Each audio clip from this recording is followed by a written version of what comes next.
เนาะใส่อะไรเลยว่าตัด เอา จะ ไว้ ลา ใช้ ย โอ้ลายเลย ก เออ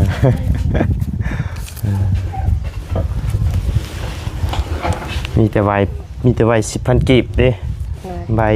10,000ใบหมื่น หมื่น ใบหมื่นก็ใบ5,000นี่นะ หมื่นหนึ่งมีจักบาทหมื่นหนึ่ง ฮะ หมื่น ปีใหม่สงกรานต์จังสิ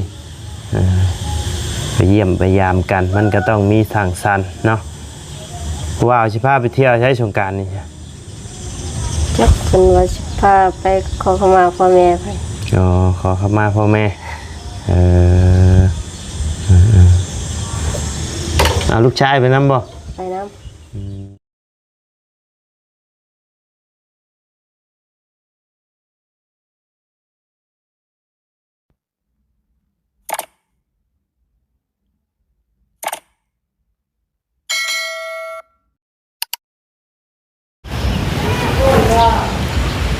ทักทายกับสบายดีเด้อเนาะพ่อแม่พี่น้องFCเบิร์ดจุกูสู่คนเนาะเพราะว่าอยู่ในและต่างประเทศก็ยินดีต้อนรับก็สู่ช่องมาลัยคือเก้าพี่น้องเอาหลังจากที่โอ้โดดนานเติบได้พี่น้องก็ได้เข้ามาหาทางสเปลเพิ่นเนาะตั้งแต่เพิ่นไปเฮ็ดเบี้ยเฮ็ดงานอยู่สวรรค์เนาะก็ได้ยินข่าวว่ากลับมาบ้านมาช่องแล้วเนาะพี่น้องเลยเป็นจังใดเนาะได้เงินได้คำมาจากแสนจากล้านเด้เนาะ ไปเฮ็ดเบี้ยเฮ็ดงานนี่พี่น้องเลยผู้พี่น้องเลย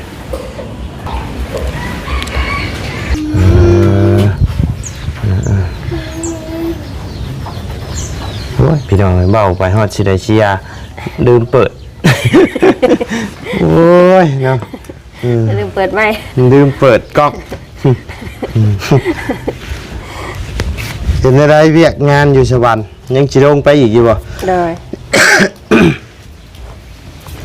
ลงไปอยู่รับจากมือได้ละยังเป็นไข่เป็นนาวอยู่ เป็นไข่บ่ เป็นไข่แต่มือมาพ้นยังว่าได้เศร้า ลงไปอยู่สวรรค์อาบน้ำสวรรค์นะขาวเนาะ เป็นไรม่วนอยู่บ่ ม่วนนั่นแล้ว ม่วนดิ เลย ลงบัดนี้ไผสิเอาลูกซะป้าไว้พี่คือเก่า เอาไปน้ เอาไปน้ ำเลย ำป้ามันสิบ่ยากบ่ซะแต๋วเห็นเบี้ยเห็นงานสิได้อีกบ่แบบนี้ ว่าเขาก็ให้เวียกบ้าน อ๋อเพิ่นมีเวียกบ้านให้เฮ็ดนำบ่ เวียกสวนมีอยู่ เอ อยู่ อ สวนพุ่นแหละ เงินเดือนเท่าไรเพิ่นให้ ตอนบ่อยากลูกหันซ้ำนั้นอยากนี่เขาก็บ่ฮู้เดือนละล้านก็เอา แต่ว่าเพิ่นเอาเนาะ เลย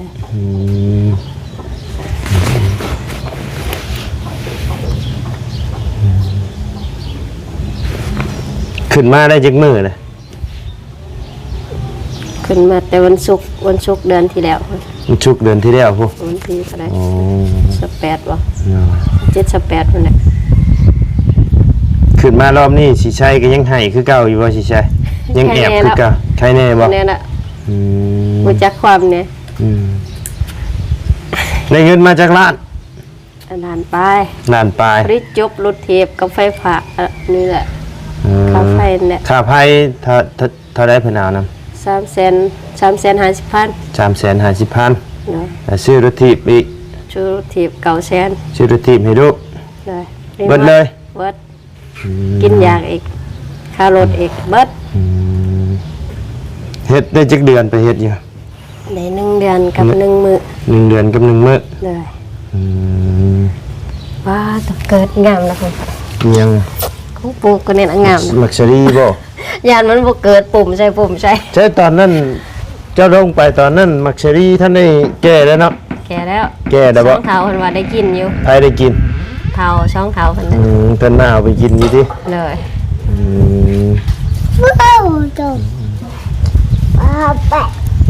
ปะให้ของปลูกใหญ่ก่อนให้หับฝนก่อนลงไป ลงไปย่ำใดเพิ่นก็เอาย่ำนั่นบ่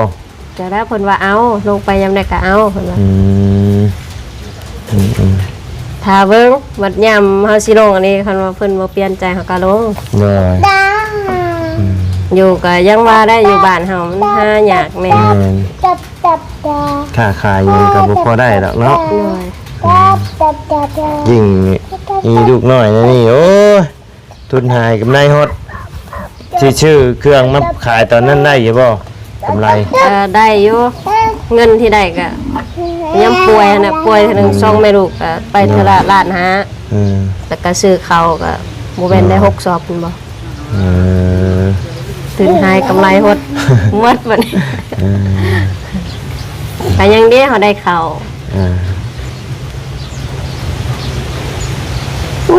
ว้าวนี่เนาะ เชือกเชือกก็บ่ใช่พวกพี่น้องเอ้ยเชือกบ่ใช่ใส่เกิบโบกบ่ใส่เกิบผ้าใบเนาะโอ้ยบ่ได้ไปบุญว่ามันนี่ ว้า ไปบุญบ่ ไปบุญ บ่ได้ไปใส่ถึงหนูเป็นไข้ก็บ่ไปบุญบ่ไป นี่เท่าไรเงินติดโตตอนนี้ อันนี้บ่เมื่อวานเนี่ยบ่เรียกเอาให้100นึงแล้วก็ประบุญ20,000 ก็มีอยู่ แล้วมีแต่เสียเงินอันตัวเจ้าผากไว้น้ำบะยาวและเสียวให้คืน บ่ พอได้ใช้บ่แล้วบ่เนาะ มีใส่อยู่ ขอยว่าสิโทรถามเจ้าอยู่อันเงินนี่ให้คอยเอาไปเฮ็ดหยังน่ะบ่ยาวบ่สแตวผากไว้จ่ายค่าไผเด้อจ่ายค่าไผอีหยังเขาว่า บ่ทันแล้วเขาตัดตั้งแต่มือตั้งแต่มือเขาลงพุ่น ก็แต่มือจะลงพุ่น โดย เออ เคยลงเวทแล้วเขาจะเอามาตัดเลย เออ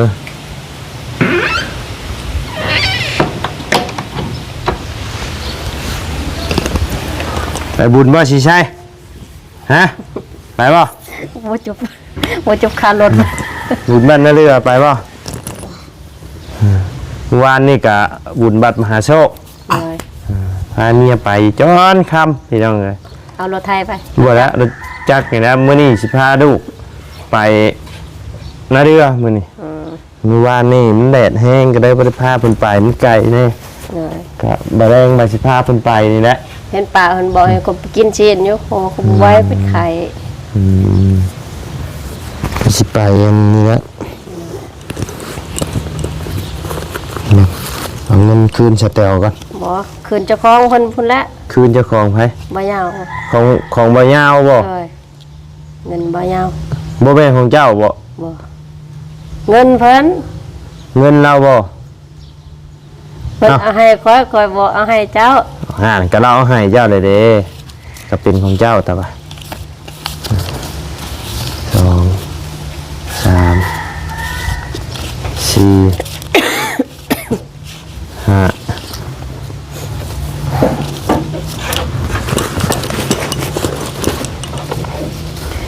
เลยถามบอกให้ลงจังหันนึ่งเขาวสุกแล้วจะได้ปะหม้อเขาว เป็น เกือบ อะไร ไฟใหม่ ไฟไหม จะลงจังหัน บ่ได้ลงครับ 1 กินยานอก 2 3 4 5เอา50,000 เนาะ ใส่อะไร เลย ว่าแต่ เอา เว ไว้ ลา ใช้โอ้ลายเด้ ก เออ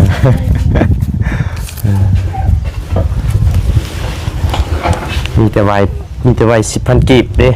เลย ใบ10,000ใบหมื่น หมื่น ใบหมื่นก็ใบ5,000พี่น้อง หมื่นหนึ่งนี่จักบาทหมื่นหนึ่ง ฮะ หมื่นหนึ่ง ประมาณ20 บาท หอดชาวบาท ป เนาะ ระมาณ10ปลาย10ปลายนี่ไปจักตอนนี่ประมาณ10กว่าบาทนี่ 15 บาทประมาณ ป นั้น ระมาณ16 17 บาท กินหอดอยู่บนเฮ็ดเวียกจะลงไปเยอะแต่ เห็น เราลงไปแต่เนี่ยสิเอาลูกไปน้ำยากสำในกะยามันได้เดือนหนึง3 ล้านบัดเฮาลงไปเดือนละล้านเฮาก็เอาตามเฮาอยากนั่นแหละ ยันลงไปลูกสิให้ยันบ่อยู่นะยันคือไปเกี่ยวข้าวอยู่บ้านโคกนั่นน่ะ ไปบ่อยู่แต่ตอนสอนแบ่งให้ อยู่แต่ตอนเช้าตอนแรกวัดให้เอาไว้เอ้ยสิใช่ครับ ว่าอันไปพอดีเสียค่ารถค่าล่างนี่สินะคันเอาสิใช้ลงไปนะยอมตัวนี้นะข่อย ขึ้นฮอดอะไรลูก คิดฮอดลูกบ่ ยังมีแขกมีคนมาซื้อเครื่องเขาเอาลูกเอาหลานมานำมาแห้งขึ้นฮอด เขา เห็น เคย ของแซ่บๆแห้งขึ้นฮอดลูก เขาเคยอยู่กับเพิ่นเด้ เลย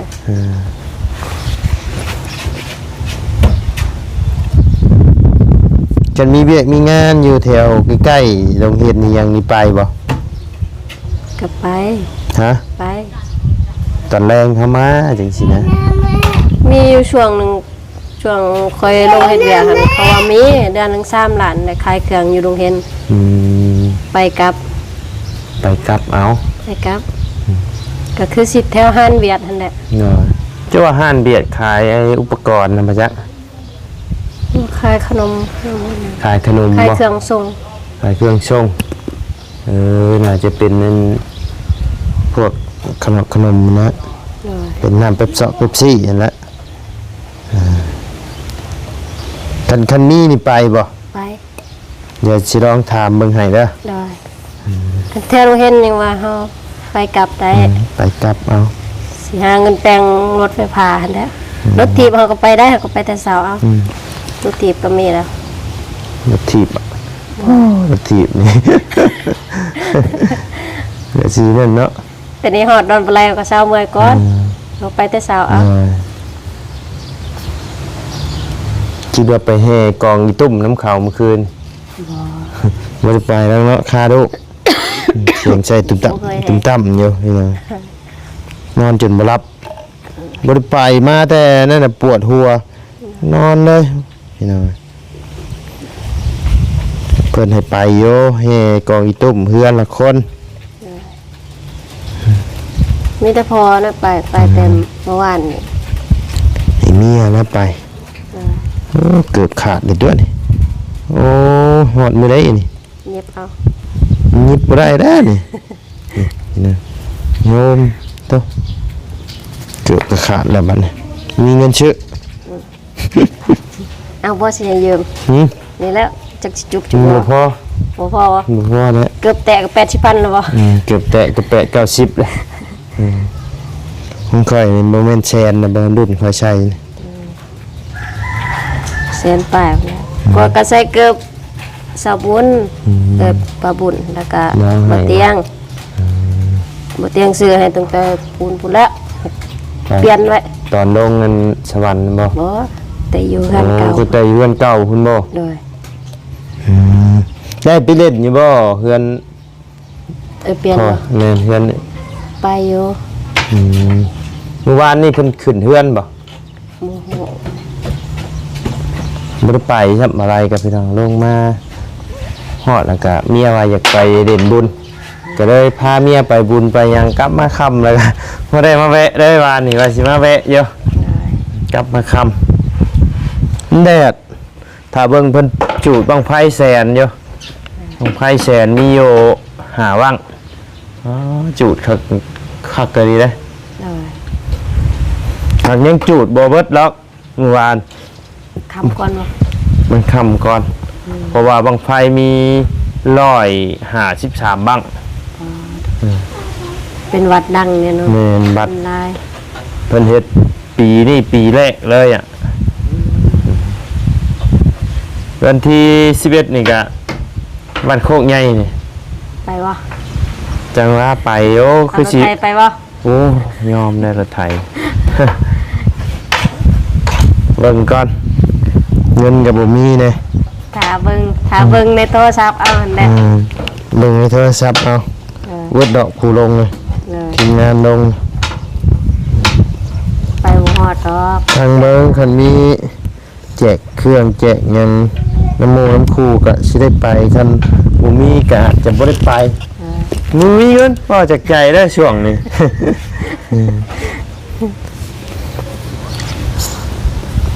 วิวก็คือเห็นนั่นแหละเขามือนี่รุ่มๆร้อนๆพี่น้อง อากาศ เอ้ย ร้อนเนี่ยเนาะ เพ เขาบ่อยากเบิ่ง ราะเพิ่นไป ตอนนี้เพิ่นกำลังติดตามข่าวนี่เด้ ข่าวดัง แม่น คนลาวคนไทยกำลังเป็นกระแส บ่แม่นนี่เด้เพิ่ เป็นไงยิงกันนี่เด้อิหร่านกับอเมริกาบ่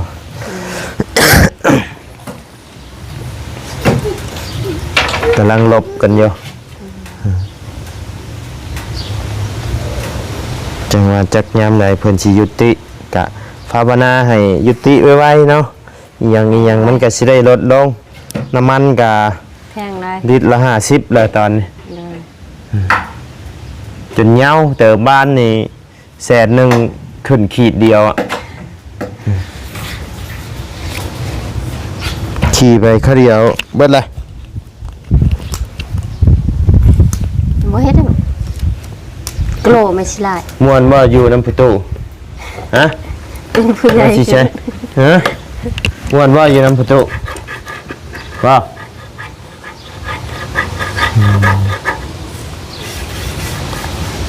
มวนบ่อยู่น้ำประตู บ่ได้ปลูกมันบ่ปีนะ บ่ได้ปลูกครับ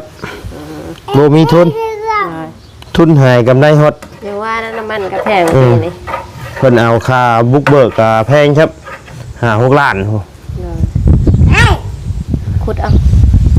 โตเดี๋ยว 5 ล้าน 6 ล้านเพิ่นเอาค่าบุกเบิกก็ ไว้แล้ว วันนี้สิเฮ็ดหัวอีกหัวก็มุนเบิด เลย มีอยู่ตกอยู่ประมาณ10 ปลายล้านน่ะเอาไปเอามาเงินขายมันบ่ฮอด10 ล้านบัดนี้ ลูก จะเฮ็ดเพื่อหยังบัดนี้เมื่อยเข้าเอาซื่อๆและพังเบิ่งปีหน้าปีในพุ่นแหละได้เฮ็ดบ่มันเฮ็ดมันก็บ่พอไร่นะขาดทุนหลาย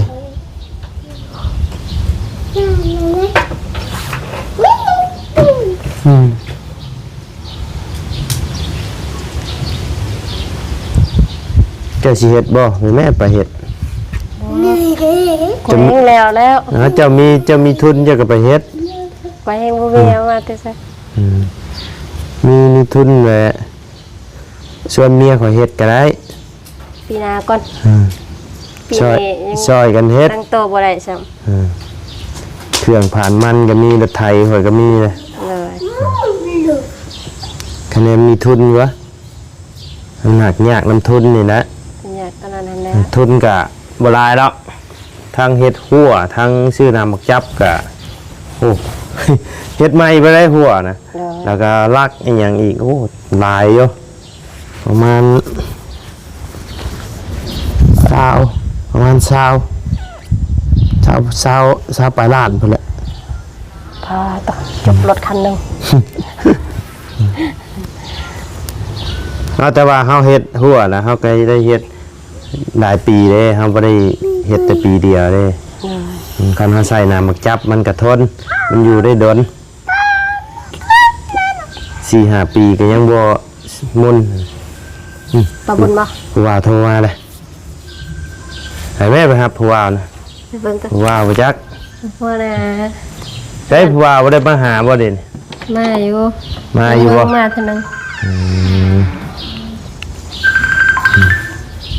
แม่นบ่ ว้าวนั่น ผู้ว่าบ่ เลย ให้ครับดู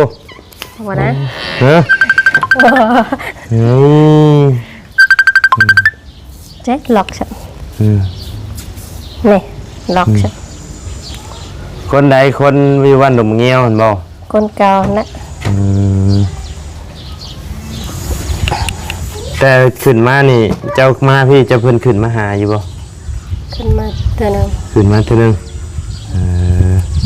เพิ่นได้เพิ่นสิมาอยู่นำ บ่พา หมู่พร้าว ให้เขาหาเงินก่อน ให้เจ้าหาเงินหรือให้เขาหาเงิน บดจองทั้งนั้น เอ้ามาหาซอยกันอยู่พี่ละ มันสิบ่ได้เก็บเงิน เงินสิบ่ได้เก็บ ขาหาก่อน คือว่าได้ยินตอนนั้นคือจังหวะอันทางพ่อแม่เพิ่นบ่นั่นบ่ เดี๋ยวนี้มักแล้วเดี๋ยวนี้ มากแล้วเนาะ เดี๋ยวนี้มักแล้วแม่แต่บอกลูกชายเพิ่นบอกอยากได้แม่ละหาเงินเอาเอง มันบ่เกี่ยวดอกเนาะมันอาจสิ มีห้างหรือบ่มีห้างกับพี่น้องขึ้นอยู่กับตัวเขาเองเป็นมักเนาะ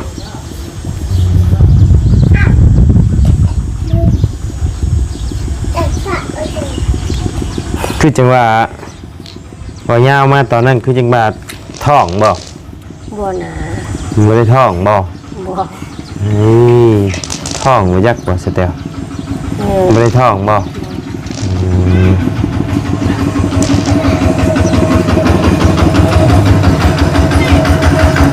รถไฟหึ คือสีเขา รถไฟ รถกระดำชื่อก ระดำบ่ขับ เออ จุนบ่จื้อข่อยว่าผู้เฒ่าเด็กน้อยอายุ18ปีเองเด้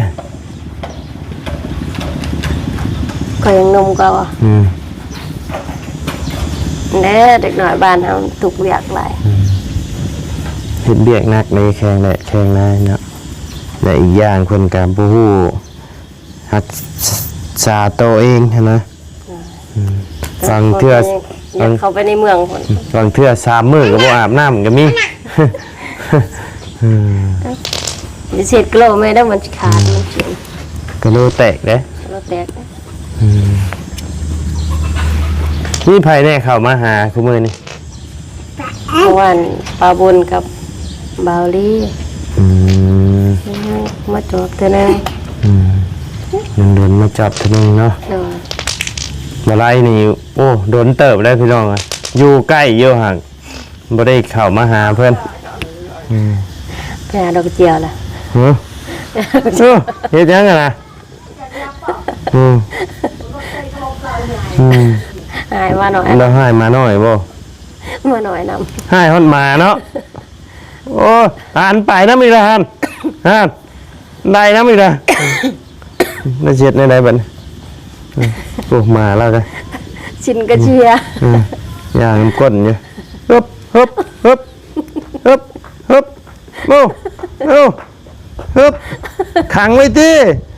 ค้างบ่ได้ ปิดไว้ละประตูอ่ะ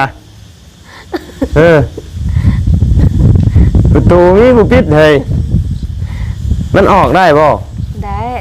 ใจมันเป็นตะนางอยู่มันออกได้บ่ เพราะมันอันนั้นประตูมันเพะ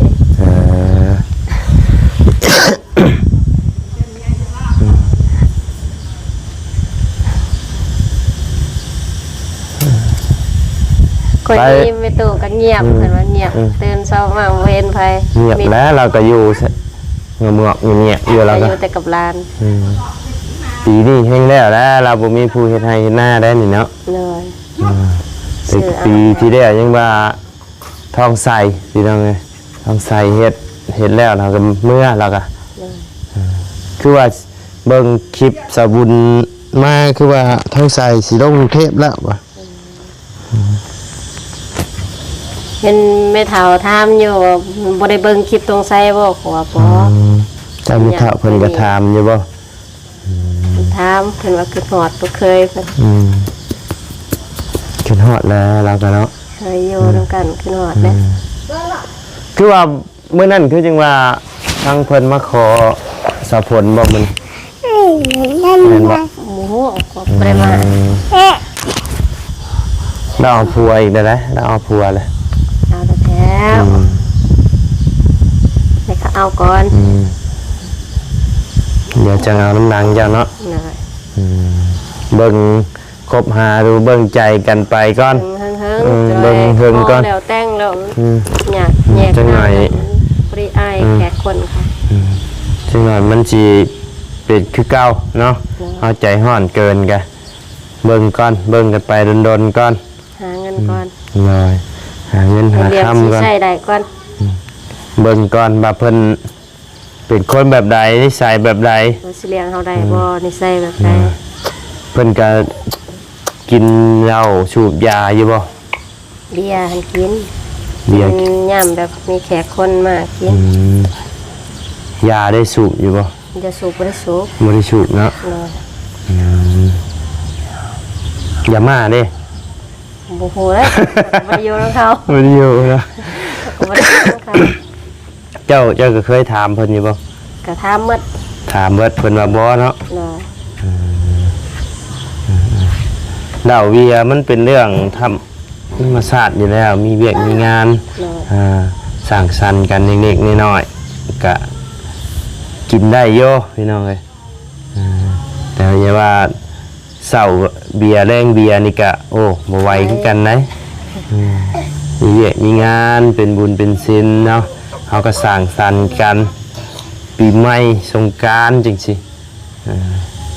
ไปเยี่ยมไปยามกันมันก็ต้องมีสร้างสรรค์เนาะว้าวสิพาไปเที่ยวใช้สงกรานต์นี่จ้ะ จักเพิ่นว่าสิพาไปขอขมาพ่อแม่เพิ่น อ๋อขอเข้ามาพ่อแม่เอาลูกชายไปนำบ่ ไปนำจักสิได้ไปจักบ่แล้วข่อยบ่เคยเดินทางปีใหม่ซับ มองเมืองเนี่ยไปเบิ่งเนาะบ่เคยไปก็เคยเอานี่นะเฮ็ดจังได๋ซะมีผู้บ่าวอยู่ไกลอยู่เวียงอยู่พุ่นอยู่ไอ้อิหยังดวงผู้วงผู้วางพุ่นก็ไปแล้วเฮ็ดได้ โอ้ไกลบ่ บ่ไกลได้สำหรับคนที่เฮาฮักไกลทำไดก็ไปใจสั่งมาเด้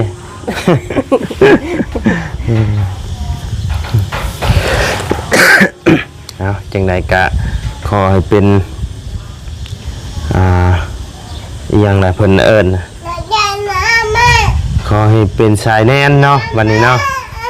อีหยังวะนี่กินน้ำบ่ ใส่สะขวดไปเอาไปใส่น้ำให้ เอาโอเคซะเนาะพ่อแม่พี่น้องสำหรับคลิปนี้ทางบ่ไลก็สิได้ขอจบคลิป